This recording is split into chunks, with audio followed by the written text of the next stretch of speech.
Picture yourself stepping into a place so dark you can't even see your own hand. The silence is crushing, the air damp and icy, and every step feels like it could lead you straight into a dead end. Now imagine not just spending a few hours in that darkness, but more than an entire month trapped in this underground maze with no food, no light, and no guarantee that anyone will ever come looking for you. This is not some made-up horror story, it's a real case, one of the most agonizing experiences in the world of modern exploration, and it's the story we're diving into today. On the night of December 18th, 2004, silence settled over a small village tucked into the French Pyrenees. Jean-Luc Josuat-Vergès, a 48-year-old custodian at a local health center, quietly left his home without saying much to his wife or his 14-year-old son. Depression had been hanging over him for months, like a heavy fog that wouldn't lift. In his coat pocket, he carried sleeping pills, and in his hand, a bottle of whiskey. He drove off into the limestone hills outside town until he reached the entrance of an old, underground mushroom farm, carved directly into the slopes decades earlier. He turned off the engine, left the driver's door hanging open, lit up a flashlight, and with the bottle in hand, walked straight into the abandoned tunnels. This wasn't just a simple cave, it was an entire network of underground passages. Originally dug out as a chalk quarry, the maze stretched for about 5 miles, sitting roughly 15 feet below the surface. Twisting corridors, sudden dead ends, and narrow offshoots turned the whole place into a disorienting labyrinth. Jean-Luc wandered deeper without any plan, turning left and right at random. He had no map, no markers, nothing to guide him. Within minutes, he was completely lost. The tunnels all looked the same, and whenever he tried to backtrack, he couldn't tell if he was retracing his steps or going even further away from the entrance. It didn't take long for the batteries in his flashlight to give out.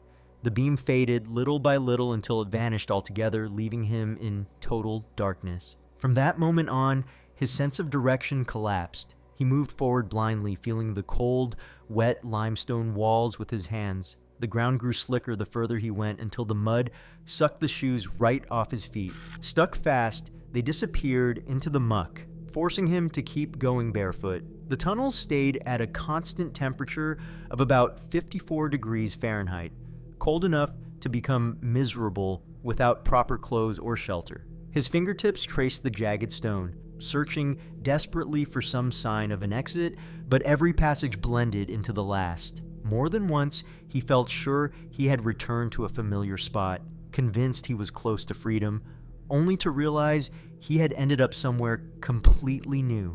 That cruel sense of false recognition tricked him again and again, pulling him further into the maze. Within the first 24 hours, his initial confusion turned into mounting panic. The human brain relies on visual cues to create a mental map of its surroundings, but down there, stripped of all reference points, that ability was useless. Time itself dissolved. With no sunrise or sunset, hours blurred together, and the suffocating weight of being lost pressed harder with every step.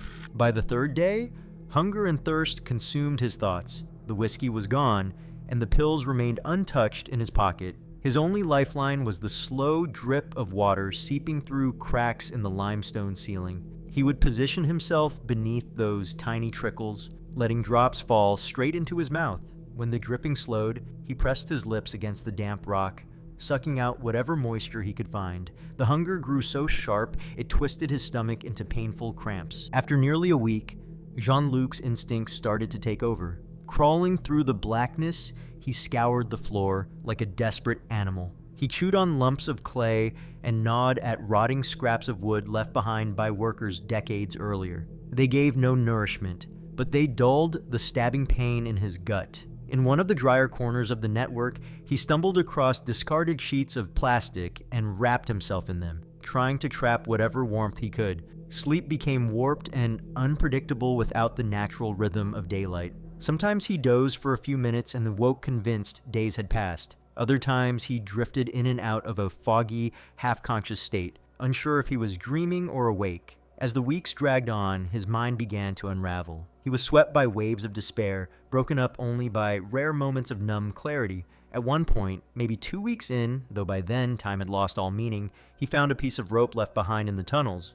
With deliberate care, he tied it into a noose and kept it with him, a final option if he couldn't take any more. But there were also moments of strange calm. Exhausted in both body and mind, sometimes he stopped fighting the darkness and simply let himself sink into it. In those stretches, he walked almost like he was meditating, humming quietly to himself, his voice echoing softly through the empty corridors. By the end of the 4th week, his body was unrecognizable. From his original weight of around 165 pounds, he had lost nearly a third. The solid, sturdy man he had once been was now little more than a shadow. Jean-Luc's fingernails had grown long, brittle, and broken from constantly scraping against the rock walls. A wild, scraggly beard spread across his face, unkempt and uneven. His bare feet had hardened into thick, calloused pads, tough enough to endure the rough stone floors. His world had shrunk to the few feet around him. The reach of his arms, the sound of dripping water, the cold texture of limestone beneath his fingers, that was all that remained of his existence. The outside world, with its sunlight, open spaces, and human voices, already felt like something distant, almost mythical, as if it belonged to another reality.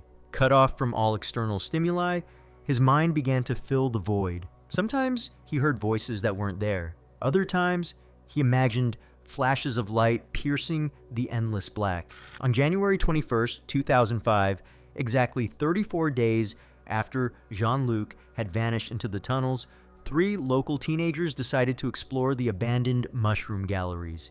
Just a few yards inside, they stumbled across a car with the driver's door still hanging open, exactly as he had left it weeks earlier. Alarmed, they immediately called the police. Soon after, a search team equipped with powerful flashlights and proper gear entered the maze. After about 90 minutes of careful searching, in a passage only about 600 feet from the entrance, they found Jean-Luc. The sight was astonishing. His skin was pale as paper from the absence of sunlight, his body skeletal and wasted away, his beard tangled and feral. But against every expectation, he was alive. Rescuers carefully carried him out of the tunnels and rushed him to the nearest hospital. Doctors were stunned. Despite severe dehydration and malnutrition, his body showed no major injuries. The human body, in its incredible ability to adapt, had kept him alive for more than a month in conditions that should have killed him within days. News of his survival spread quickly across the French press, which soon nicknamed him the Castaway of the Darkness. His story captured the public's imagination, ranking alongside the most dramatic accounts of stranded climbers or sailors lost at sea. When he was finally able to speak again, Jean-Luc described every detail of his ordeal: how he had eaten clay and chewed on rotten wood scraps, how he sucked water from the limestone walls, and how he wrapped himself in discarded plastic sheets to keep from freezing. What fascinated psychologists and reporters the most, though, were his descriptions of his mental states during confinement. The human brain, stripped of orientation and deprived of stimulation, reacts in unpredictable ways. Jean-Luc drifted between moments of crushing despair, where suicide felt like the only escape, and phases of meditative calm, where he found an odd kind of peace in absolute darkness. This contrast revealed something profound about the plasticity of the mind. For hundreds of thousands of years, our survival depended on the hippocampus's ability to build mental maps of our surroundings. This mechanism, passed down from our nomadic ancestors, was vital. Getting lost back then usually meant death. But when thrown into an environment where that natural equipment became useless, like in a pitch-black underground maze, Jean-Luc's brain adapted in stages: first panic, then adjustment, and finally altered states of consciousness. His ordeal showed that when a person loses all sense of place, the mind can collapse into pure terror, or, paradoxically, stumble upon a strange kind of freedom. If you've made it this far, I'm guessing this story hooked you. And if it did, you'll probably enjoy the next one that's now on your screen. Thanks so much for sticking with me, and I'll see you in the next video.